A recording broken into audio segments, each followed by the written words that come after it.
Let's go smash out Johnny Be Good. Do you recognise that? A little bit there? No, do it again. Do it again. Do it again. Yeah, do it again.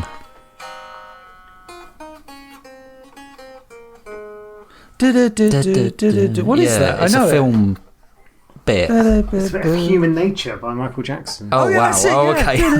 Yeah, no, what a good job, Nige. What a tune. Hello, you are listening to Off Radar, It's a Movie podcast. I'm James Smith, a professional film and video editor. I'm James Eatock, a freelance writer and illustrator specialising in 1980s cartoons. And I'm Neil Brock, aka Nige, the man with two names, former film journalist and currently working in the games industry. Each week, one of us picks a movie that all three of us either haven't seen in many years or in some cases haven't seen at all. We each watch the chosen movie, return to the microphone and let you all know exactly what we thought of it. I'd never really had any interest in watching it and I was proved absolutely right. I think it's amazing. I really, really love this film. The film's still a pile of steaming dog shit. If you fancy joining in and suggesting a movie for us to watch, why not tweet us at Off Radar Podcast or email us on offradarpod@gmail.com. If you like what you hear, please subscribe, share, and by all means, leave a review. For now, strap in, turn the volume up, and let's go Off Radar. John Smith, do your seamless intro as always. Hello and welcome to... Oh, I'm not recording. No, I am. I'm joking. Okay. I think Eatock's just having a little... Nige, you know when Nige gets a bit naughty when we're in person, he gets a bit silly sausage. Yeah. I'm just a bit like that right now. I'm like, oh, a bit silly. Silly Billy. Silly. What are you Hello. saying about me? Shut up, silly. Silly Fuck Nige. you up. Fuck you up. Welcome back to Off Radar. Hopefully I can... You got this. I'm James Smith, and as always, joined by James Eatock. Hello. Oh, I know what you wanted to do, but leave it for Nige. And Neil Brock. What am I supposed to do? Like, I was just going to go, Steve, right, Nige. Oh, wow. Strike Nige. Yeah, that's what I thought you'd do, or you're out of there or something. So I was going to do my best Frank Drebin impression. Steve, right. Oh, that bloody scene is so good. Okay. And welcome back. And today, we're talking about a film called Major League. In fact, I should probably put my cap on. Oh. I've gone... Oh, wait a sec. If he's put on the cap, I better get mine. Yeah. Now, do I go with my Mariners cap? Right. Or do I go with my Mariners cap? Or do I go with my Mariners cap? Wow. Or do I go with my Mariners cap? My God. Why the I like the way the last my one... Mariners cap? Nige, I think straight away you're going to have to give us some context here. Yeah, come on. I'm a Mariners fan. Okay. Okay, I'm going to ask the question, why? Because I've always had an interest in baseball. I remember watching, obviously, films back in the day. I remember Ken Griffey's Baseball on, I think it was on the Mega Drive or the NES. And even though I never really followed the sport, I always just found it really interesting until COVID time. I really just got into the idea of liking baseball. And when I was living with an old flatmate, Helen Gracie, H to the G, she went to Seattle and bought me a Seattle Mariners t-shirt. And I thought, okay, I'm looking for a team to support. And they were the team I ended up choosing because they're perennial underdogs. They're one of the only teams never to have made the World Series. They've never won the World Series. They were only kind of... They were created as a team for a year, Seattle, and then they basically got moved. And then they came back as the Mariners sort of many years later. Seattle Pilots was who they were originally. So, later this year, or maybe by the time this podcast comes out, I'm actually going to Seattle to go and see a homestand of 9 games in 10 days, which my wife is very much looking forward to. Yes, I bet. A nice romantic holiday away watching baseball. So, yeah, I watch every single Mariners games, and there's 160 odd per season. I was going to say, depending on whether they make the playoffs or not. So, does that mean you have to do crazy time zones, or no? I tend to watch them the day after because they're on the West Coast, which means the time difference is a pain in the arse. Yeah, that's an afternoon game. Yeah. So there you go. That's so. I'm massive into baseball. Baseball really lends itself to film, which we will go into. It's unusual though because obviously baseball being predominantly a American sport, it's unusual to find people in this country that are massive fans to the point where they're watching. Well, it's unusual for me to know anyone that supports a baseball team, follows them, and is even travelling out there to do it.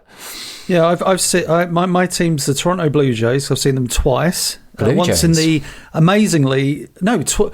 twice in '89. Canada '89. Yeah, Canada '89. We did everything. The story that links this podcast together. The glue that It should holds just it be together. called the Canada '89 podcast. The James Eatock Canada '89. Maybe for our 3,000th episode, we'll go to Canada in 2089. The three. Okay, Canada's a lovely place, but we my dad's friend had like, I think he was a season ticket holder for the Toronto Blue Jays. So we went out there, and that was when they played. I mean, they still play at the same stadium, but that was when it was the Sky Dome, which was newly erected next to the CN Tower. And it was like that experience of watching baseball in '89 just kind of stayed with me forever. I took loads of photos. And when we went back in '98, I definitely still have all the video footage I filmed of the game, like stop-start, because baseball's a very stop-start game. So, I've seen a lot of Toronto Blue Jays games, and I've seen 2 or 3 LA Dodgers games, because obviously when I go to Los Angeles... Cool. Yeah, and the LA Dodgers, oh my God, the last time I went to see a game there, it was so cool. Because I just thought, like, I'm just going to go on my loaner. I thought, might as well just go. It was like I had a free evening. I just walked up to the ticket booth and I said, hi, have you got any tickets for tonight? He goes, you're in luck. Like, we got a ticket. It was like $14. It was so, I consider that like super duper cheap. Because the thing I've always loved about baseball in my experience of going, it's such a family event. Like it's not, don't get me wrong, there are tribal aspects like there are to all of these things, but for the most part, you can just kind of chill out, and I really like the pace of baseball. That's cool. I mean, I've never watched baseball for game. Is it called game? It's getting bigger in the UK. So every year they do like a mini series over in the Olympic Stadium over in Stratford, where West Ham play, where obviously they have a lot of gigs. They've done, I think they did Yankees against the Red Sox. I think the Cardinals played someone. Like, I'm not a huge fan of going to that because, one, it's ridiculously expensive, obviously, because it's bringing baseball to the UK, and two, like the dimensions make it just like a home run fest. But they've played series in Mexico, they've played series in Japan. They also do a game each year now at basically the same place they did like Field of Dreams. It's like a little Field of Dreams stadium. That's cool. Field of Dreams is another sort of very well-known baseball film, and baseball really lends itself to film, and it really lends itself to literature as well, I would say. And if you're a statistician, then it's a wet dream as well. The funny thing is, like, I just want to add one more thing. Like, one of my first introductions to baseball was an episode of The Real Ghostbusters. I've seen that episode. You did a Serial Geek episode about it. It's called Night Game, and it was written by a woman, Catherine M. Drennan, and it's Winston, who's a big fan of the Jaguars, who are this like always failing team. But it's really fascinating because you're watching it because it's Ghostbusters, but it still goes into the rules of baseball, even though they're having this like kind of ethereal game between the forces of good and evil. It's really fascinating, and it's, whilst baseball, I think, can kind of come across as quite, not complicated, but like, I don't understand, like any game, how does this happen, like with cricket or something. Once, like, if a cartoon can effortlessly explain it to you when you're like 8 years old, 9 years old, it's like, I think I can get into this. So it was funny to have that kind of introduction to it. And then literally I think it was a year or two later, I was watching the Blue Jays and thinking like, this is really awesome. So I think hit catch, like you said, my only kind of baseball knowledge is from film, and I have seen obviously the main one, Field of Dreams. I remember like watching that over and over again with my friend when we were Gary, when we were like trying to get into making films and that was quite a big inspiration. Even though build it, they will come. They will taste the rainbow. Oh no! But the one I watched, which I'm sure you've probably both seen a couple of years ago, which I thought I would hate, but I really enjoyed it, was Moneyball. And Billy Bean, rather. I didn't fully understand all of it, but I liked the kind of... You like the pictures? I like the pictures. I like Brad Pitt. No, I like understanding the background of the sport and all of that. And It's not a kind of film I'd probably go back and watch because it's quite intense and quite detailed, but yeah. Okay. Well, I think that's one of the things I really love about baseball, and like I work on Football Manager. Like there's almost like a version of Football Manager called Out the Park Baseball, which is very much about managing things. And they were sort of under Sports Interactive for a bit as well, who make Football Manager. But yeah, one of the things I really love about playing those kind of games is like developing youth and like almost creating like a micro narrative yourself of the story of like, oh, this young player's come through, or I've signed this player who's like down and out. And that's essentially what Moneyball's about. It's about kind of getting value from players that were discarded by others, finding those good young prospects and bringing them through. And there was a really big like statisticians movement. There was a guy called, I think it was Bill James, back in like the 70s and 80s, who first got into basically all the metrics and all that kind of stuff, and like figuring out where you could find value. And a lot of it was like hit the ball hard, that's all that matters. But it was about getting on base. It was about being in teams that were doing much better than kind of meets the eye. And made a huge amount of difference. So yeah, Moneyball was a huge smash hit in terms of a book first, and then became the film, obviously because Brad Pitt got involved. But you kind of mentioned Field of Dreams. Like Kevin Costner has like done a few baseball films. He also did Bull Durham, which is a classic with Susan Sarandon in as well, and Tim Robbins, and the film that those two first met before they got married. He also did For the Love of the Game. But outside of that, in America, like one of the most beloved baseball films is The Sandlot, which is basically about a bunch of kids playing sort of baseball in a sandlot. So it's kind of like watching a film. I don't know, like the UK equivalent. I suppose the closest thing would be, what's the Keira Knightley blooming football film? Who was Jimmy Grimm? No. Bend It Like Beckham. Bend It Like Beckham. Or like there was Brentford Rejects that used to be on like Nickelodeon, just like kickabout type TV shows. And then there's been loads more. There's like The Rookie, which is based on a real story about a pitcher who kind of made a comeback late in career, Disney film. You got The Natural with Robert Redford, which is this kind of classic film as well. 42 about the story of Jackie Robinson. A League of Their Own, which is a brilliant film. That's my jam. Yeah, with Tom Hanks, Gina Davies, based on like the Women's Baseball League during the Second World War. Yeah, you've got Angels in the Outfield. And then even films where it's not necessarily the main aspect of the story, like Brewster's Millions. Like, he's a failed pitcher. Like, that's who he is. And they kind of build that into the story, that he gets to play a game against the New York Yankees and stuff like that. So yeah, I just really love baseball films. Quantum Leap episode where he... we will come to that as well, because there's a tie into Major League, which is the film we're here to talk about. So yeah, we'll come back to that. I remember like that episode of Quantum Leap was literally the first one they showed, as in it was part of like the mini movie double episode. The double episode. I remember like watching that, because you see that episode for the first time, and then it's in all the intro. He's like doo doo. Yeah, it feels like you've seen it. Like, exactly. But yeah, as you say, today we're doing Major League, which was one of those baseball films, and it came out in 1989. First up, well, Nige, you must have seen this. You recommended that we watch this. Yes. So yeah, it's from my youth. Like I said, it's one of the first. I think it might have been the first baseball film I ever seen. Like my first real introduction into, inverted commas, real baseball. I remember watching it like late night ish when I first had a TV in my room. I think it was on like the BBC. I'm just like, what is this film? And I think I knew who Charlie Sheen was at this point, and I was just like, okay, what is this? And kind of got carried along with it. And I've kind of revisited it a number of times over the years. There's like a couple of sequels as well, largely with the same cast, although some differences. And yeah, it's just a film that I thought would be an interesting one to discuss, both in terms of, we haven't done that many sports films. We're trying to obviously take over America, like Take That in the 90s, which will obviously go horribly wrong. And just thought it'd be an interesting one to talk about. Sure. Etok, seen this one, Major League? No, never seen it. No. No, it's just one of those things. When Nige mentioned it, I was like, "Oh yeah, Major League," and I was thinking of A League of Their Own. Seriously. There's no crying in baseball. Yeah, no, I hadn't seen it. Why are you wearing a Yankees hat, by the way, Smith? It's a good Big question. Yankees fan? No. To be They're honest, like the Man United of baseball. Like, and to be fair, the Dodgers are like the Man City of baseball. The crazy thing is, this is how much I do not know about baseball. When I bought this hat, I didn't even realize it was a Yankees hat, because I don't.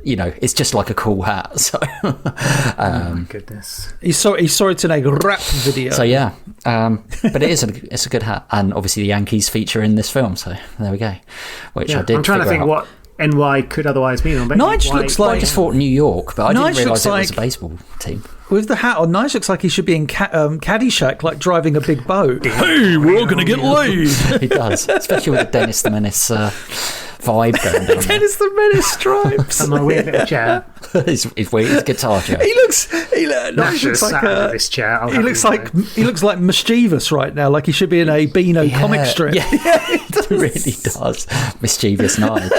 Mischievous Nige. So, directed and written by David S. Ward, who I certainly hadn't heard of, but he did write The Sting. He also wrote... another classic film. Robert Redford again. Robert Redford. Yeah, sure. Someone else. Thingy from Jaws. Yes. Robert Shaw. Bobby Shaw. He also wrote Sleepless in Seattle, which is quite a different one. And then obviously he did the sequel, Major League 2. Did he do the third one? Probably, right? No, he did. That was directed, DVD. Nice. He talks holding up a Gremlins mug. Mogwai. Not to be confused with the band, unless they have got some very clever marketing. True. And starring Tom Berenger. Can I say, I didn't know anything about this film, so it's quite a shock when I put it on and I see... Well, Tom Berenger, Charlie Sheen, and Wesley Snipes reuniting. Wesley Snipes, Renne Russo, and Renne Russo, all in the same film, but called Major League. And Nige, I didn't ask you to do it, but you have done a little synopsis. Yeah, I got my Barton Fink out and put together a quick synopsis. Essentially, this film is about the Cleveland Indians, and for those, now known as Cleveland Guardians as well, because the Indians, no, not PC. Oh, right. So the Cleveland Indians were one of the most famous baseball teams in the world, World Series champs, and then suddenly found themselves in a bit of a tailspin, having not won the pennant or been anywhere close to the World Series in over 40 years, as we see by a bunch of spinning newspapers at the start. As fan apathy hits its height, the team owner dies, leaving the team to be inherited by his wife, the go-go dancer and sort of Las Vegas stripper, Rachel Phelps. But she's the kind of person that isn't a huge fan of Cleveland's working class roots and not particularly nice weather, so hatches a plan to move the team to Miami. Essentially, all she needs to do is drop the attendance so low that the city will allow them to move. The old classic Tottenham Hotspurs move. So lo and behold, she recruits a group of misshapen has-beens, never wases and never will be's in the hope of achieving her goal. And essentially, the film follows their story, and can this group of ragtag teammates featuring drunks, convicts, and molly-coddled overpaid washouts, and that just describes Charlie Sheen, will they compound expectations, or will there be a series of montages, scrappy underdog moments, and perhaps even a touch of romance to boot in order for the team to win the pennant, and perhaps even the World Series? Harry Doyle here, welcoming all of you to another season of Indians baseball. Here's a list of players we'll be inviting to camp. This guy here is dead. Cross him off, then. We'd love for you to come to spring training for a shot at this year's club. By the way, you were with me last night. Who's this chick on top of me? We'd still like to take a look at you at our spring camp. Not sure I can make it by then. Who is that? Serrano. What's his religion? Voodoo. Hey! Willie Mays Hayes here.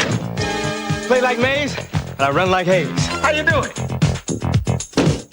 Opening of this film, I guess the opening of this film is setting up where it is, which is Cleveland. I love those opening shots of Cleveland, like proper industrial kind of working setting. Blue collar, that's the word, isn't it? And the music as well really adds to that kind of slow plodding vibe of just this is a place that has been quite run down, there isn't much going for it, it's a hard luck kind of it's quite tale. Surprising considering the kind of tone of the film that you start on that sort of setup. But yeah, it really establishes the town, but not only that, it establishes the people from that town. So you get some kind of factory workers and which all of these characters kind of feature throughout the film, like the bar workers and the guys who are painting the pitch or whatever. The janitor, the janitor from Scrubs. I was just going to say the janitor from Scrubs rocks up. I was like, it's him. Yeah. He's one of the the construction guys, isn't he? Yeah, I do love when they pop up throughout the movie, and kind of it's a really nice way to kind of what's the word? Gauge the temperature of the team almost. Yeah, and kind of like they always kind of pop up in montages. They're still shitty. Like, yeah, you get those. You kind of get that outside of the narrative of the film of like, oh, this is how the team are doing throughout the film. But it's like, oh no, but here's what the actual people think of the players, of the team, etc. But I love that opening though of like the industrial side of Cleveland, because it really it sets the tone beautifully of like. It's not necessarily the tone of the movie, but it's the tone of, like you say, the town. It's very run down and stuff. But it's great because as soon as you know this is a baseball film, so you're just going to think like, oh well, the team that come from this town are probably going to be a bit pants kind of thing. Yeah, and it's so simple as well. They use that like newspaper montage to be like another winless season for the Indians, and then eventually they get onto the fact that the team owner has died and has been replaced by essentially a go-go girl, as they call her. I love her presence as well when she first walks in. She's got like such a wonderful presence. She kind of dominates she dominates a lot of the scenes she's in. Actually, I didn't look up the actress's name. Margaret Whitten. No, she does well, and actually you're right, because really good. There's a lot of quite outdated things in this film, but actually she's such a strong character, because normally she gives as good as she gets. Normally in that role, you quite naturally, especially in like late 80s, 90s, you would probably cast an old white guy that is, the kind of definition of a corporation, but so they actually like definition of a baseball team owner. Well, I guess so. I mean, I don't know, but like I'm going to be feel like the one I'm just throughout this podcast, I'm going to be the one that makes comments about baseball that probably don't mean anything because I don't know anything about baseball. So that's all right. But yeah. I feel like baseball's always been a bit of a boys' club, so there's the kind of added underlying message of like, oh, here's a woman coming into the game and telling us what to do. World. And I mean, the actress herself, I recognised her from The Secret of My Success as well, where she plays like Vera Prescott with Michael J. Fox. Oh, wow. And she's like his auntie that he ends up like sleeping with. In that really weird scene, yeah. Yeah. Is that her? Fuck, okay. Yeah, that's her. So yeah, she's kind of like the older, slight hottie kind of thing in the 80s at least. But I find it really interesting, like the dynamic straight away. So there's a general manager and she goes through like what she's trying to do in terms of like, oh, these are all the players you're hiring kind of thing. And one of the guys in the boardroom's like, this guy's dead. And she's like, cross him off. And it's just like, she is like cold-hearted to the point, just like she's got a plan and she's going to do everything in her power to kind of follow through. But I do love that. I was going to say the fact that this gets right into it, like Nige's kind of outlined. The concept is right up top, isn't it? Yeah, this is like the point. The hiring of the troops, as it were. And it's just like you kind of get... And it's an interesting take as well, because... quite a lot of sports films in general are, oh, okay, we want them to be shit and get better, which I guess this still does follow. But the principle of this film is she wants them to be bad rather than the owner wanting them to get good, like we see in most films. But yeah, and then obviously we're introduced to our other characters as well, who are all very caricaturish, I guess, in some ways. But yeah, Charlie Sheen, especially with his kind of awful like Premier League football now haircut. It's John Terry. Yeah, it is a bit. But yeah, and a convict, they call him, and he's in prison and sort of answers the phone. Yeah. Like, can you make spring training? And he's like, yeah, he's quite often dressed in black, and he has a earring. And then Jake, who was what's his face? Tom Berenger. Yeah. Who's very confident and charming, really charming in this film. Like, but also is desperately in love with Renne Russo's character, who's called Lynn, I think. And when he first gets introduced, he's like on hard times. He's playing like baseball in Mexico. He's hungover, lying in his bed, his knees hurt. He's like the archetypal, like, basically his career is almost done. Oh, Nige, I didn't even think about this. Like you just described that. It reminds me of Eastbound and Down. Yeah, exactly. Yeah, Kenny fucking Powers. So Kenny fucking Powers. Is that another wrestler? No, that's the baseball TV. Well, I would say it's a baseball TV show, but it's not. It's basically sometimes when I don't know what these guys are talking about, I just assume it's wrestling. It's wrestling. Most of the time it is. Sorry, it's a really good TV show about basically this baseball pitcher who hits the highest of the highs. He comes from like quite a low background in terms of like where he's from, like classic, middle America kind of style, and then hits the heights, but quickly he's on the booze, on the drugs, and his career like falls to pieces. And it picks up the story where he's kind of like sort of trying to make a comeback, but not really, like living with his brother. And it's just, Kenny fucking Smith, Powers. you would love it, seriously.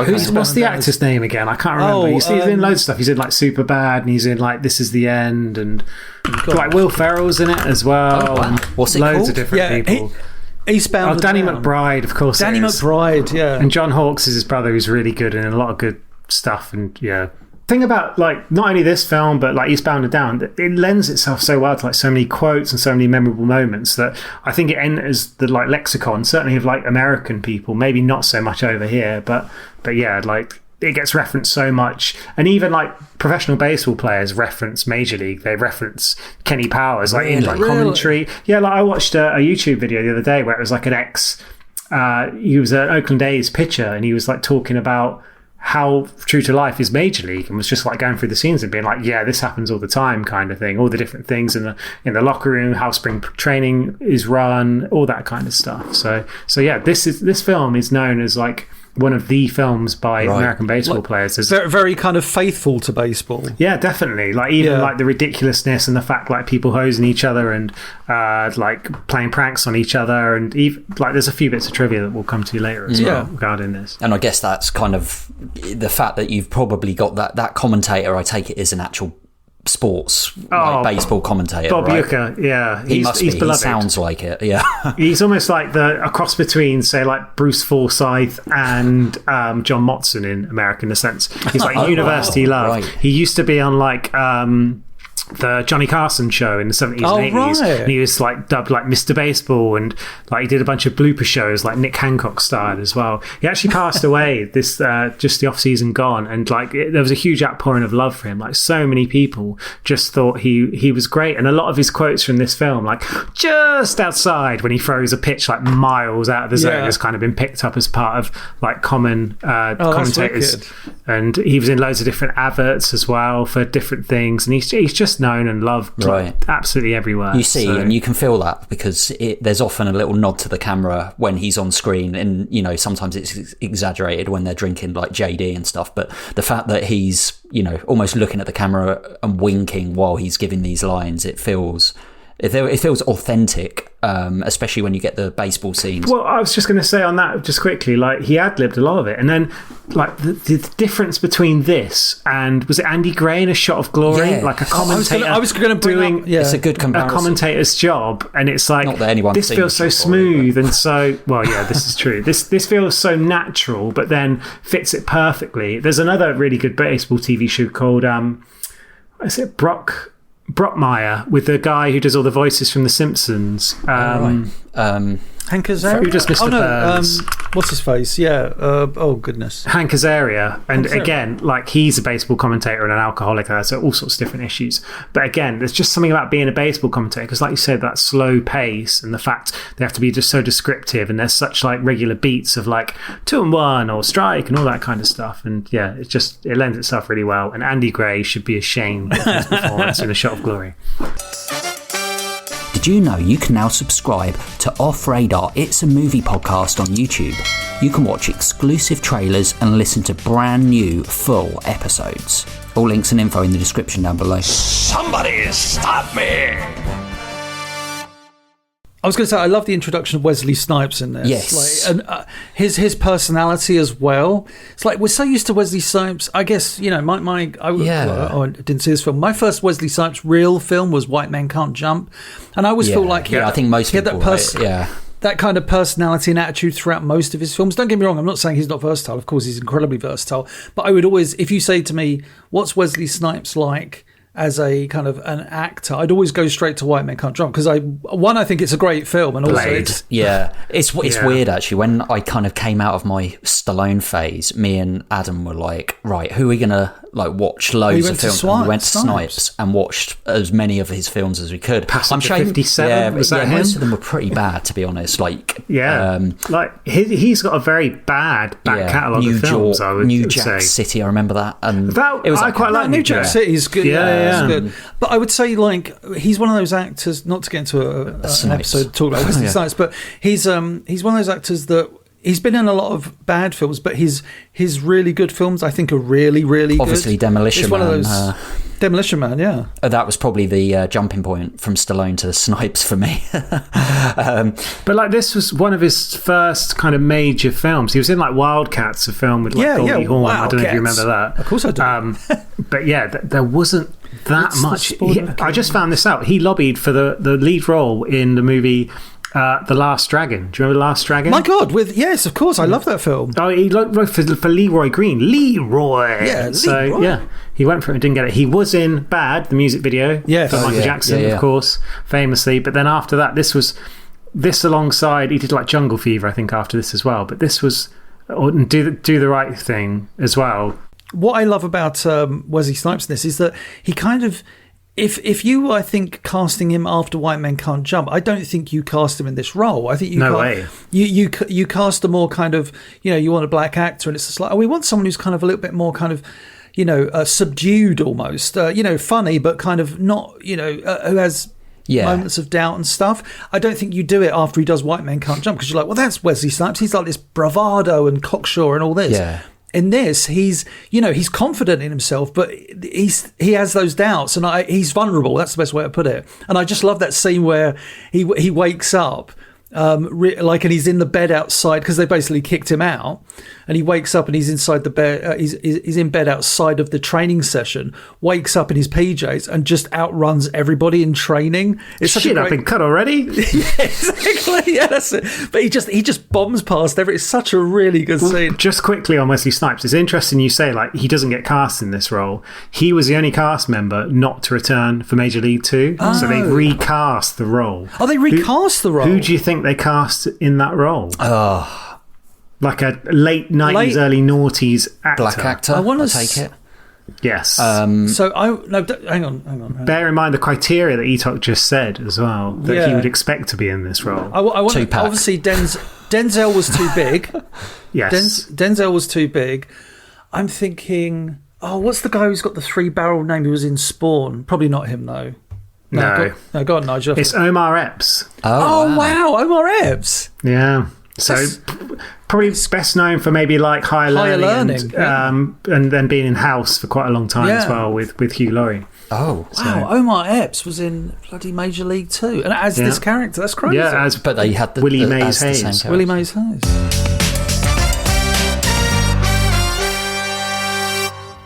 No, I love the coach. Like so I'm sitting there watching it. I'm thinking, I know the coach from somewhere. The only other thing I've seen him, and this is crazy, maybe it says like my film knowledge is shit, was he's in the opening diner scene of Natural Born Killers. Oh right, because I wouldn't have picked that. When Mickey and Mallory Knox are doing their crazy killing of these patrons, I think it's Woody Harrelson playing Mickey Knox.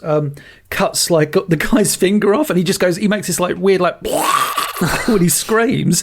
Honestly, that's not far off. And I'm watching this film and I'm thinking like, I know that guy, I know that voice, and I'm 99% sure it's him without having looked it up. I'm guessing Nigel's yeah, it is. Redneck's buddy in the diner. There you go, Redneck's. But that's what I mean. But he's so like, I saw it and I thought, oh, it's him. That's a very good spot. But I love him in this film, like Lou Brown. He was also in Nash Bridges as Nick Bridges, the dad of Nash Bridges, who was played by Miami Vice's very own Don Johnson. And he used to work at Tire World in this film, and he's also like a minor league manager, so he's not completely unsuited to the role. But Lou Brown, and I love the way that when they ring him up, he's like. But the idea obviously is that they get a load of misfits together and they do badly. So, yeah, they're bringing them in and then...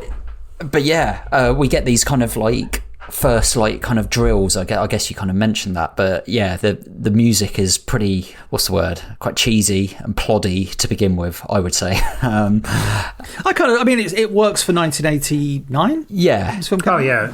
I think it's not trying to do too much with it. I think generally it's just, some of it's some of it almost feels music-ish. a bit naff. Yeah. I mean, like, dare I say, people would say the same probably about Rocky IV and Transformers the movie. Sure, you know what I mean? It's that thing of like, don't get me wrong. I think it's just I think later on in the film, like Rocky IV influences in the music are very prevalent. The montages, the adverts, don't steal home without it. Yes, it is. Yeah.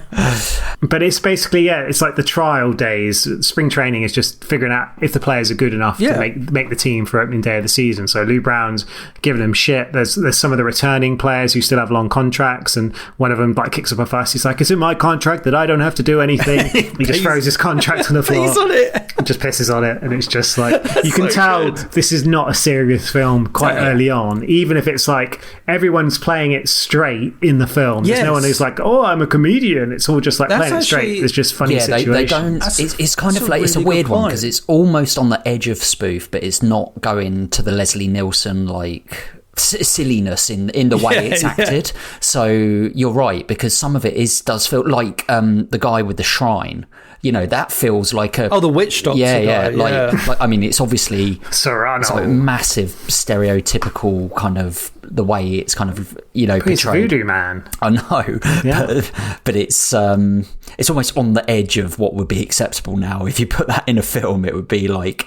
It feels it's a tricky one. It feels isn't it? of like, here's get where you're coming here's a from. Stereotype. Let's have him have this big black guy that doesn't talk. I'm not sure where he's from, but it's like he can have some weird voodoo shrine with eggs and it's and a bit of rum.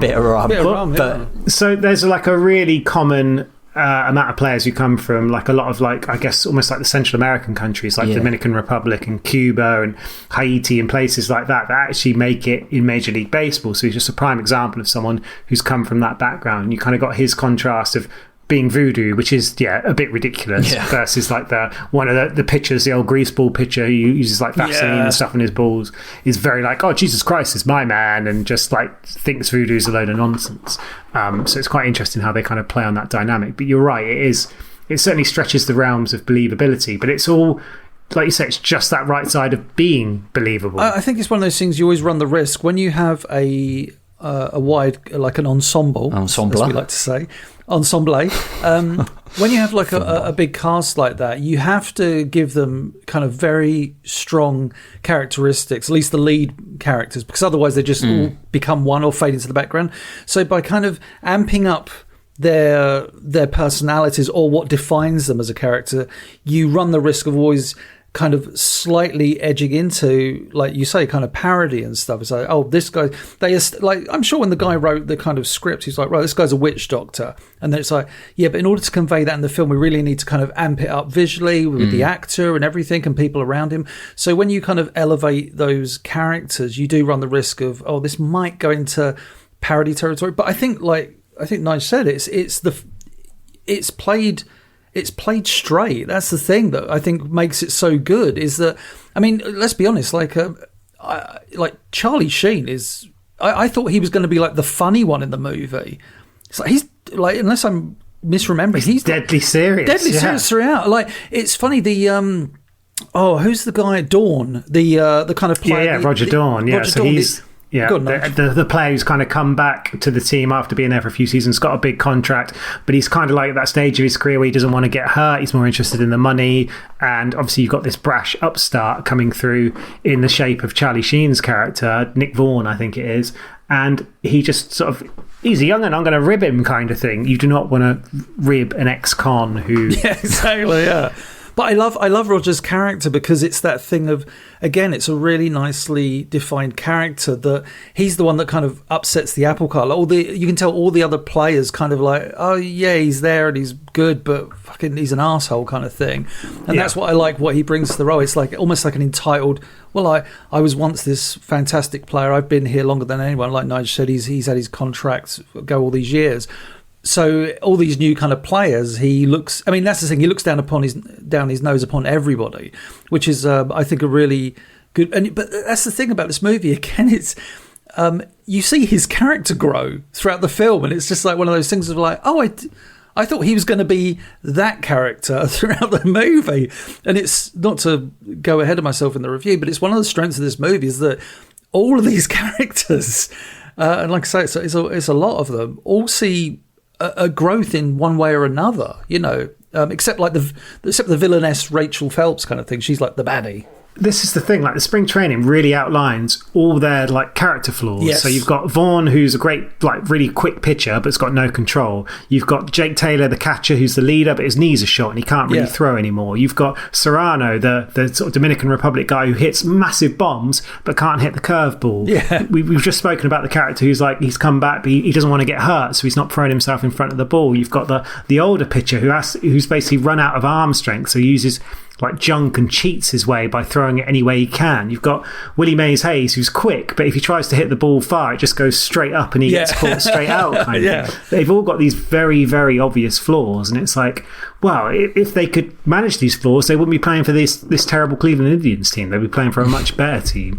And so it's done really well, because I feel like it's done so without being like really obvious, like, we're just going to talk you through all their failing points. It's done, and it's done very quickly as well. It's like a couple of minutes, and you basically know the ins and outs of every single player on that team that you need to know about. And so when it comes to the actual games they play, when each one steps up to the plate, what kind of, oh, this could go this way or that way. And I think that's really like well handled, because they are like, the script is juggling or spinning so many plates, And then they also have time to like chuck in a love story as well. So subplots. So it's a subplot, but actually it's quite a big subplot, isn't it? Because Jake has obviously basically hooked up with whatever Renne Russo's character is called years Wesley ago, and is obviously still hurt by it, and she's moved on. But ex-Olympian athlete. Yes, they thought they were going to have like kids together and they were going to do the whole thing.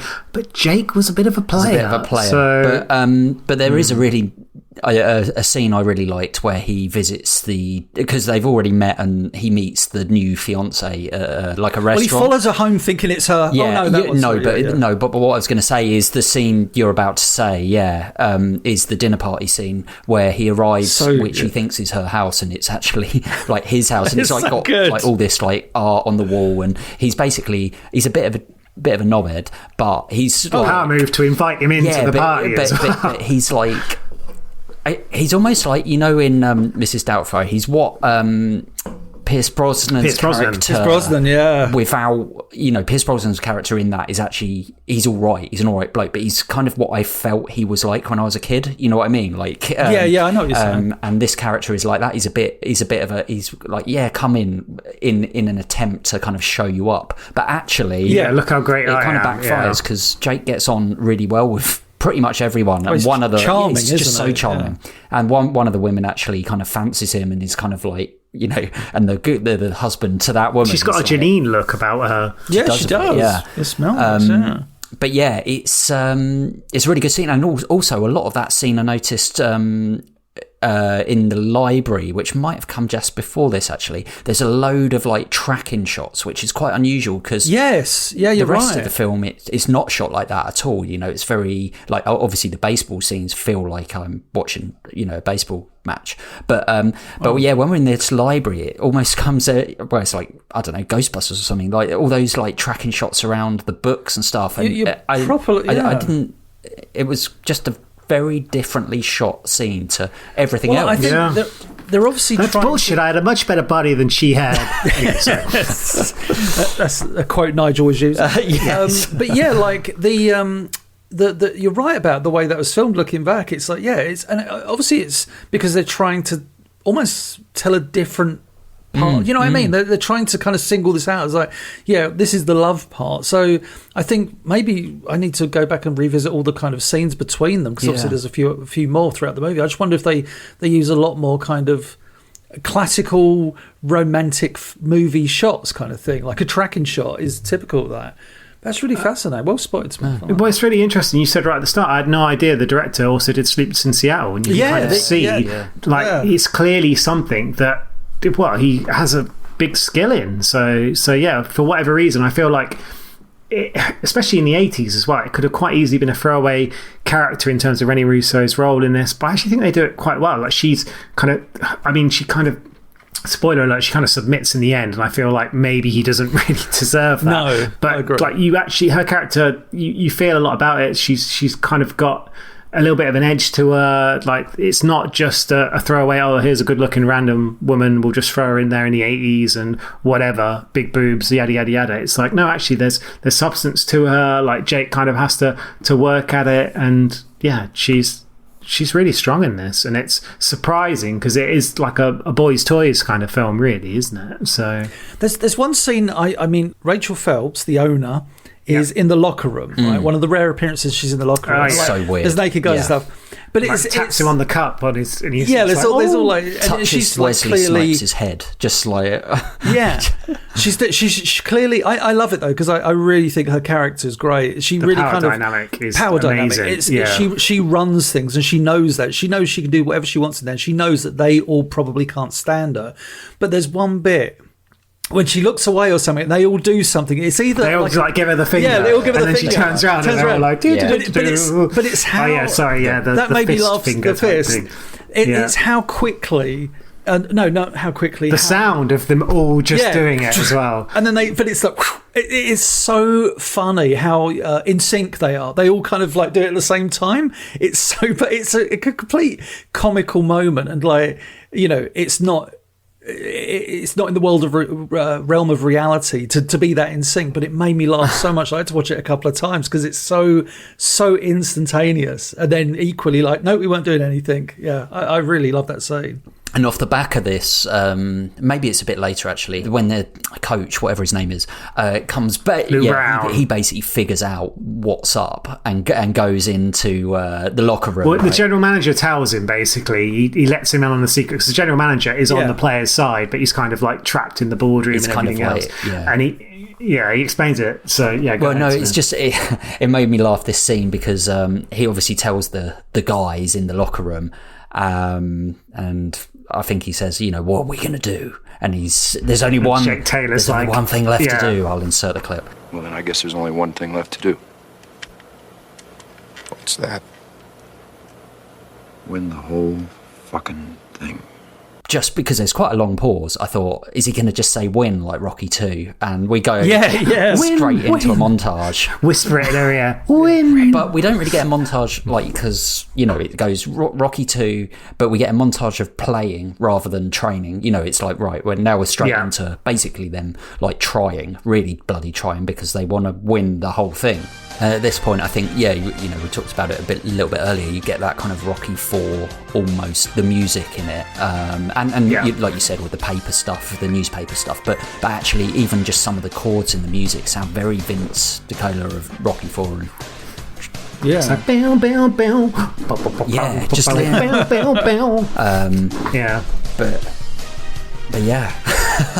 And then and like, let's be honest, it's predictable in the way, but that's what most sports films are. Like, it's kind of what you want as a audience. But that's the beauty of filmmaking. If you do it right, regardless of its predictability, it's how you deliver it. I don't want to jump too far ahead, but I was going to mention in my kind of summary, A Shot at Glory, which is a film that builds to a moment, right? Is it? But it just... No, that's my point. Yes, the credits. The credits. But that's... I don't think A Shot at Glory builds to anything, No, but that's my point, is that you know they're going to win the big game kind of thing and get there. But it just does it so poorly, whereas this, and as we've said before, like, other great sports movies, Dodgeball, we recently talked about how you can show very brief moments of games peppered with montages of characters getting better and better, as well as, like we said, spinning newspapers or reactions from townsfolk and stuff like that. Even though you know that they're going to win, well, they're probably going to win the big one, you can still enjoy it because you're a part of the journey. And if the journey's good enough, then, whereas a Shot of Glory, it's just like, these matches just aren't drawing me in. And that is done well, and one of the reasons it's done well at this final game almost is the fact that it's like a big playoff against the Yankees, who are set up as the baddies, and there's one particular batsman who's a rough bad dude. The fact that he benches Charlie Sheen is a really good play, because obviously as the audience you want him to come good, especially against that guy who has had no success over it. And now Charlie Sheen's got these stupid glasses on that actually look quite cool nowadays, but back then they were, big chunky glasses on Charlie Sheen, who's meant to be a prison guy. But the fact that when this happens, they have the Wild Thing moment, which is almost like a musical moment, the whole crowd singing Wild Thing, the song. And unless I'm mistaken, this was like the start of Wild Thing being used on so much in sports, because it has been used on, I think it was used in stuff like Gladiators on UK TV, and I think it was even used, if I remember, this is like me really going back, like either certain players in baseball used it as well. Definitely. I don't know if they never had, obviously they always had like Take Me Out to the Ball Game and like background organ music, but I wonder whether this kind of inspired people, like batters now have their own walk-up music, relief pitchers now have it, and obviously like you said, Smith, like Vaughan is benched for the final game, they go with the guy with all these tricky Vaseline moves. But in baseball, there's such a thing as relief pitchers, so you can take a pitcher out of the game and bring one into relief, and that's what they do with Vaughan. Obviously, they're playing this music, and it's like reverberating around the stadium, and everyone's dancing and going crazy, and it's just a brilliant scene, really, how they do it. And it has definitely been influential. I mean, there's a baseball player now, like a really famous baseball player, who's got Vaughan's like 99 number because he was inspired by it. So Spencer Strider of the Atlanta Braves, he's got the number, and there's a bunch of people who have, like you said, taken Wild Thing and used it themselves. So one of the things I really like is when this last game's set in the evening, like at night. And I think those things just add so much more to kind of the atmosphere.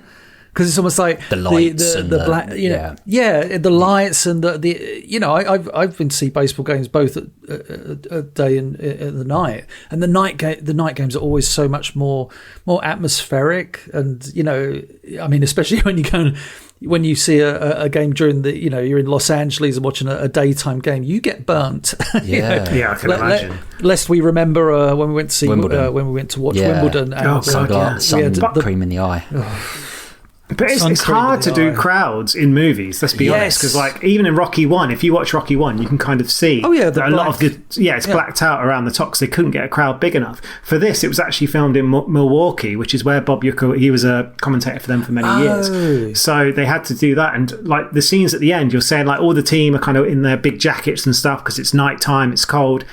If you look at the crowd, they're all in t-shirts because it's blazing hot that time of year, and it was the only time of year, like during the kind of summer months, where they can actually film it. So they, again, the magic of cinema, they kind of work their way around it all. So one little subplot we didn't talk about, which is it feels like, I get why it's in there, but its resolution is so brief that I was like, why did it need to be there? You know what I'm going to talk about, When Ricky Vaughan, Charlie Sheen's character, he's basically seduced by Roger Dorn's wife, Suzanne Dorn, because she sees Roger Dorn being a philanderer in the background on like a TV. I thought so she's gonna come back and then he's gonna get kicked off the team, right, for sleeping with her or something, but it doesn't do anything, does it?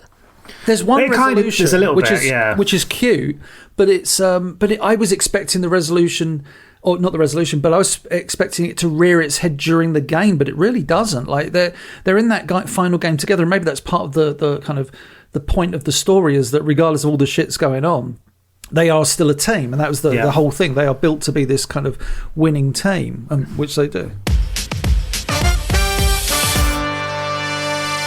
I wouldn't, before having seen this film, I mean, like I said, I haven't seen it, but it's a proper feel-good kind of conclusion to this movie. Like a very, how 80s films often have that feel-good conclusion. Yeah, definitely. It's, oh man, everyone came together and won the big game. And this is one of those where it's just like... And that's kind of like manifested through, it's not just the team, is it? It's all the city and the town that we are. It brings everyone there's together. a couple of fans there's people playing like in the the drums. bar. Yeah, we get come together. The workers, like basically that kind of almost melancholic setup is kind of completed with this very joyous kind of, that actually working class people can do it, can make it, and that's the American dream, I guess. So yeah. Well, bear in mind, like the end game isn't even the World Series. It's like they're going to win. Do they go on to win the World Series? Do we find that out? So anyway, give us some trivia before we actually say what we thought of this.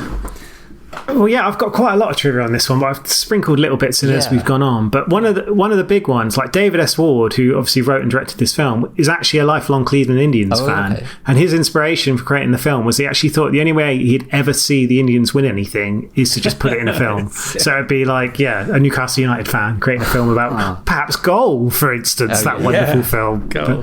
But yeah, and you kind of touched upon how certain elements of this film are perhaps dated. So the bits about Jabu and Serrano and the voodoo doll, well, you think it might have been dated. But into the 2016 baseball season, real-life Cleveland Indian players Jason Kipnis and Mike Napoli acquired 2 Jabu statues and set them up as a shrine in the locker room at Cleveland. Wow. And they placed an initial offering of vodka, but then replaced it for rum, and that inspired them to a 6-0 victory against the Tampa Bay Rays in June. And in July, they even sacrificed a supermarket chicken to help their teammate end a slump. So this is how much influence this film has had in real baseball. I absolutely love that kind of stuff. We kind of touched upon Bob Uecker's character Harry Doyle, as he's like known. There's a bit where he dabs some like Jack Daniel's whiskey behind his ear, which was improvised by the actor, and he kind of meant that to show like he loves it so much that he just puts it on like perfume. So and you can tell like in some of the games where he's just like getting more and more drunk as it's gone on, and that is the inspiration, I think, for Brockmire as well, that TV show I mentioned earlier. There's some interesting like performances. Again, like one of the things I'd say about Bend It Like Beckham that we mentioned earlier is like some of the football scenes, it looks like people have never played football in their lives. I think one of the things this film does particularly well is it looks like they know how to play baseball. And even like A League of Their Own, I think some of the actors like Madonna, not a very good baseball player. Gina Davis looked $1 million. Like, she was amazing. But Charlie Sheen was actually a high school pitcher who got a baseball scholarship to the University of Kansas, but turned it down. In the movie, he's shown to throw a 101 mile per hour fastball, which unfortunately he was not able to do. But what he could actually do was throw it in the high 80s, which certainly in the 80s would have made you quick enough to be a major league pitcher. And he said after the film that he actually took steroids for like 2 months to increase his fastball speed. But like he looks the real deal. No, that's not so surprising. But then there's also like Dennis Norbert, who played Serrano, who was actually hitting real life home runs like in the filming, and the big home run he hits in the final game, he hit actually whilst they were filming, and got so excited because the crowd were going bananas. Like he carried the bat all the way around the bases because he just forgot to drop the bat. He was just like, this is amazing. But then kind of on the flip side of this, you had Wesley Snipes. Now again, White Men Can't Jump looks really coordinated, really sporty. He was so bad at throwing a baseball, there's no scene of him throwing a baseball in the entire film because he was just horrific at it. His speed, he looks super quick. He was super, super slow, like embarrassingly slow. So what they did, every scene you see him running is pretty much in slow motion. But what he could do was pump his arm so quickly, it looked like he was running fast. And if you go back and watch that scene where he's in his PJs, like beating those 2 guys, look at the 2 guys. Like, no offense to them, it's just like, it's like me and Etoch having a run kind of these days. Like, oh, here comes Wesley Snipes. And he was also like a terrible batter. And a lot of the stuff that he does in the batting cage, he slices it straight up. Now, I don't know about you, but slicing a baseball with a baseball bat is not an easy thing to do. And they said the amount of hours they spent just trying to get him to slice this ball up in the air. So probably part of the reason why Wesley Snipes didn't come back to the second film was, sadly, he was not the best. No. But and Dennis Naybet as well, who played Serrano, he's actually in another baseball film that I really have this big soft spot for, called Mr. Baseball, with Tom Selleck, aka Magnum PI, where Magnum's essentially his career is coming down to the very end, and he gets a move to the Japanese Baseball League, and it's a classic fish out of water story, which we love on this podcast. We love that. It's definitely worth checking out for anyone who can't get it, although I had to get it on like a Region 1 DVD. Region Z. Yeah. What even is this? Pretty much, but yeah. And then a couple of last bits of trivia. Renne Russo's character, she works in the library. Her license plate says "read" on it, which is very nice. Nice little nod to that, which I quite like. Subtle. There's a bit where they kind of joke and they say, when Ricky Vaughan's been hit for a big home run, and they say, that ball wouldn't have gone out in a lot of parks. And Ricky's like, name one. And Jake goes, Yellowstone, which was quite a nice line. It was in the commercial. Didn't make this film, but is in the sequel. So there you go. That's a sign where they kind of cut it again. And then kind of the really big bits of trivia about this are there was 2 different endings to this film. Now, in the original script, Rachel Phelps, the owner, admitted the final game that a bitchy persona was all an act just to fire up the players. And then if they had not have a good season, the team would have gone bankrupt. They actually showed it to test audiences who absolutely hated it. Thank God. Hence why they had the proper one. But the alternate ending appears on the Wild Thing edition DVD for anyone that wants to check out. I'm sure it's on YouTube as well. Yeah. But then there was also a scene of the wedding of Jake Taylor and Lynn Wells to occur after the big win over the Yankees. But again, they cut that out because they thought it takes it away from the team, and then it's suddenly about and they're them. already and then pretty much, they're together anyway. You just don't. Exactly. Kind of happily it's ever the after. happy ever after type ending, And then the last bit of trivia, we mentioned good old Quantum Leap and the baseball stuff. Major League 3, back to the minors. The main star is none other than Scott Bakula. So if you want to check that out. Wow. So I think there's only 1 or maybe 2 people from the Major League films who show up in the third one. Like I said, it was straight to DVD or videotape. Is Dean Stockwell the coach? Or? He'd been a great coach, wouldn't he? No, it's Ziggy. Nice, good trivia. Lots of very good trivia. Nige. I think there's only one place to start, and that's with you, Nige. Even though we've just been 3. What did you think again? Watching this again, and what is your rating out of 10? So, this is a film I absolutely loved as a kid. It was like my entry point into baseball. I kind of learned a lot about baseball from this film, even though I know quite a bit more now.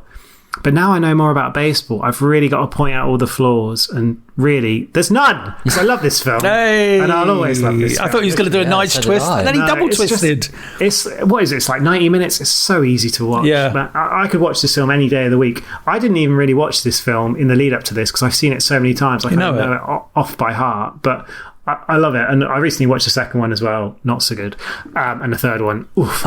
But go check them out just because. So yeah, I honestly think it's a great gateway drug into baseball films, that kind of culture. It's easy to watch. I don't even think you need to know that much about baseball to enjoy this film. I wouldn't necessarily say it's like a great date movie, but it's got that kind of romantic underscore to it. I don't think there's any real part of the film that misfires massively and it doesn't drag. I would say that like Roger Dorn and his wife's character doesn't really work and seems maybe a little bit off, but not to the extent that it ruins this. You mentioned the soundtrack not being brilliant, but certain bits really work well. Like I said, the intro song, I just think I love that opening scene of just setting the story, and every time I hear that song it just takes me straight back to watching Major League as a kid. So yeah, I find it really difficult to give this film a low rating. It's not a perfect 10 out of 10 film. It's not that kind of film, but it's not far off. And like comparing it to Dodgeball, which I really loved and found really funny, there's just something about this. I think there's that kind of element that leans into like reality, like real baseball films. Well, obviously Dodgeball's just ridiculous. So for me, it probably seems a bit high to people who would kind of look at this film, but I'm going to give it a 9 out of 10 because I just love Major League. It's just a really, really solid, enjoyable, easy to watch, could watch it with your friends and have a few laughs, have a couple of beers kind of film. It just works really well for me. Nice. I would say 9 is more than solid. Firm, very firm. Ito. Yeah, I kind of very much echo what Nige said. I don't have as strong a connection as Nige does this movie, but I think I feel a lot of what he feels too. One of the things I after watching this movie, I just thought to myself, it's one of those where I, like Once Upon a Time in the West, where I wish I'd seen it decades earlier. You know, this came out in 89. It's just like, my goodness, I've had like this many years to see it. So yeah,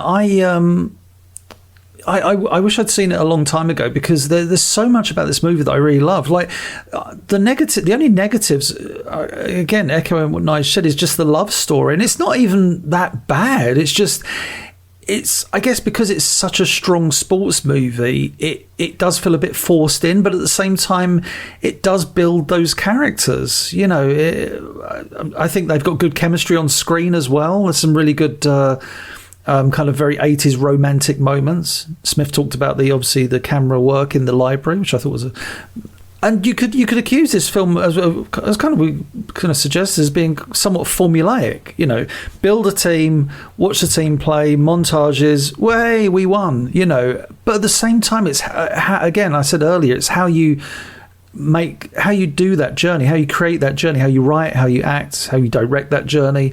I think this movie builds. It's one of the best, I think, sports movies in terms of building to a finale that I've ever seen. You know, like obviously we all love the Rocky movies. That much is obvious from what we talk about. But I think this is like one of those that's right up there in terms of, I want to see this team of misfits that have come together. I want to see them win together, you know, and it does such a good job of that. And I mentioned A Shot at Glory, which is a film about a sport that I love more than baseball, far more. Soccer, football, but that just did it so poorly. I don't like Nige. It's not a 10, and I think I don't have a nostalgic enough attachment to it for a 9, but I think it's. I'm going to go for a point. I know we don't like points much, but I'm going to go for give as many points as you want, boy. I'm going to give it an 8.5. Oh, very nice. So yeah, very high. It's a 9 inning games baseball, but he's calling for the reliever right at the end. So I would just kind of like, I would just say, you know, I'm so, you know, this podcast has always been really wonderful introducing me and us all to new films, even though these films like decades old. But I'm so glad I got to watch this movie, and it's like, oh, this is definitely one that I will happily watch over and over again. Yankees fan James Smith, batter up. Oh yeah, I've got my Yankees hat on, massive Yankees fan. Go Bears. Bravo. Bad news, Bears. Yankee spanking. Yeah, I'm obviously not a baseball fan. Does that matter for this film? I don't know. I don't think so. Sorry. I don't think so. You tell him. You tell me. Like I said, I do like some baseball films, but I wouldn't say I've seen that many. Like I said, Field of Dreams, Moneyball, the Quantum Leap episode. I can't think of many more, but that Quantum Leap episode is quite a big reference point. Yeah. But yeah, this was not a film I would ever sort out. Like he talked. Like it's kind of, you know. I kind of heard of it. Kind of off radar? Really know. Kind of very off radar, I would say, off hemisphere. Like not one I would even consider watching, because I would have thought it would be, you know, just a goofball, silly film. Yeah. But I don't agree with you guys on this one, I'm afraid. It's a bit of a Smith twist, and I'm sorry to say this, Nige especially, but I didn't get on with this film. I didn't really find it very funny. I thought the actors were good with the script, but I don't think the script was that strong. It just didn't make me laugh. And, you know, obviously the story's predictable, so that I'm not like saying bad things about the story, apart from the initial concept, I guess, which was obviously Smith's dead on the inside. He's dead on the inside. It's not the Muppets Christmas Carol. Let's put it that way. That was a 10. But ultimately, I just wasn't really invested enough to care in this film. I just felt the line between the spoof and the funny thing, it just didn't hit the mark for me. And maybe it's, you know, it would have done had I watched this 20 years ago, you know, and I had that nostalgic thing. Maybe it would have done if I was slightly invested in baseball, because I know what you're saying about baseball being not the centre of it, but there are lots of shots of the scoreboard which mean absolutely nothing to me. And I was like, I don't know, I take it they'll lose it. I mean, you get the picture, you get the idea, but you know what I mean? Like, for me, like, you know, a lot of that was just flying over my head like a baseball going out for a big home run.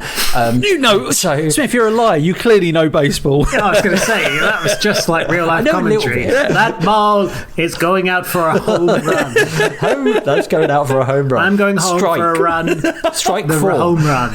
And I'm sure a lot of people listening to this episode. I'm sure a lot of people who listen to this episode will totally disagree with me, and that's fine. But it just really wasn't my cup of tea. One thing I will say, which I did enjoy aspects of the film, and I think you spoke about them. I think like the actors are really good in it, and I think the story does a job.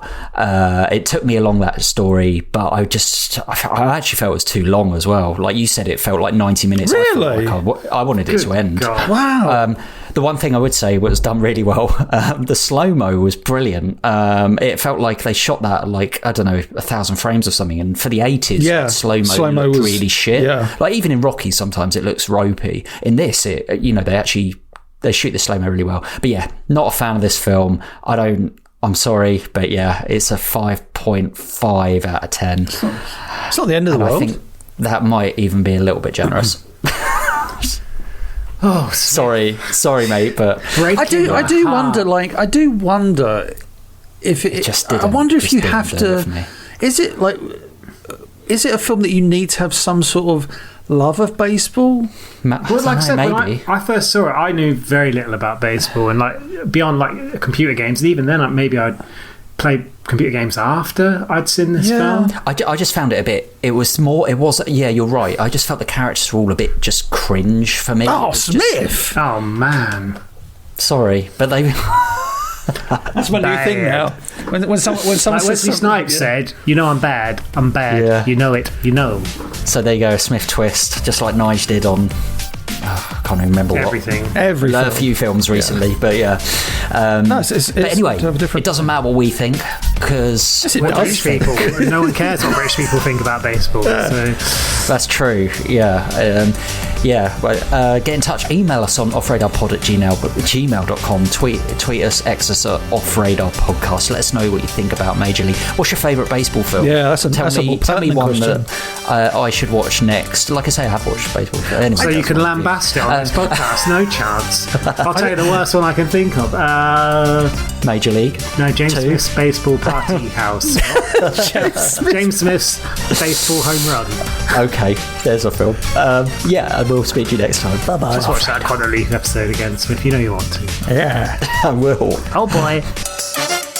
Do you fancy sending us a film to review or letting us know your thoughts on a film that we have discussed? All of your comments will be read out in our end of season leaderboard episode. Email us on offradarpod@gmail.com.